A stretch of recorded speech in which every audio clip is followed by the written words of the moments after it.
Off the Record by Finnegan Flawnt. It was all miserable. The weather, the health, the job, the relationship. Everything seemed soggy and wet. I had a cold. I couldn't face one more day in the office or else.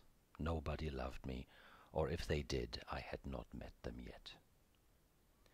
These were the first sentences of my 1957 novel, Misty Moods, for which I received £1,000 since the editor, who had lost her man in the war, developed a crush on me when I entered her office waving my paragraph like the flag of an unknown brave nation.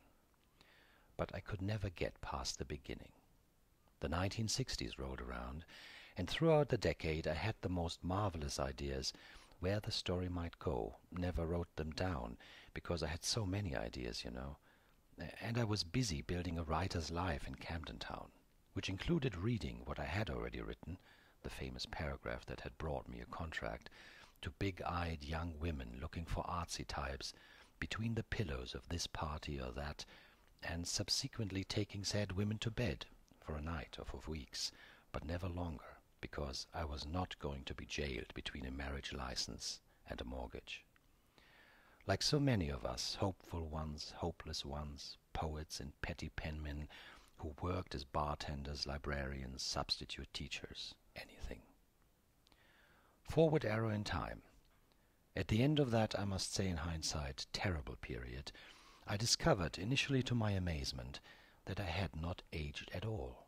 When I looked in the mirror, my beard was full and black as it had always been, and my excesses had not left any trace around my eyes. My forehead was a little wrinkled from the continuous effort of thinking lasting thoughts, but these wrinkles I knew, and they had been my trusty companions for many years. My body was trim and lean, only my spirit had put on weight over time. I was looking for medical reasons at first, but lacking the training for anything really other than making it sound to others that I knew something that, in fact, I did not know, I got no further. Examination by specialists did not yield any new insights either. Since I had not been a subject of interest to science before, no record of my state of health had been fixed, and science is nothing without record. It is, I must conclude, a human activity so dependent on fragile external memory and data as to be completely useless, at least when compared to the tangible power of spirit and the tender but constant pull of creativity that we feel with our whole being, not just mediated through tubes or borne away by bookishness to rot on shelves. So I found myself suddenly torn out of humanity because I would not age. And if I would not age, I could not fold my life up neatly near its end like old knickers. I could not die. And if I could not die, I could not look back at anything worth doing, or at things undone and also worth doing in those last moments that we all anticipate, unconsciously, all the time, awake or asleep.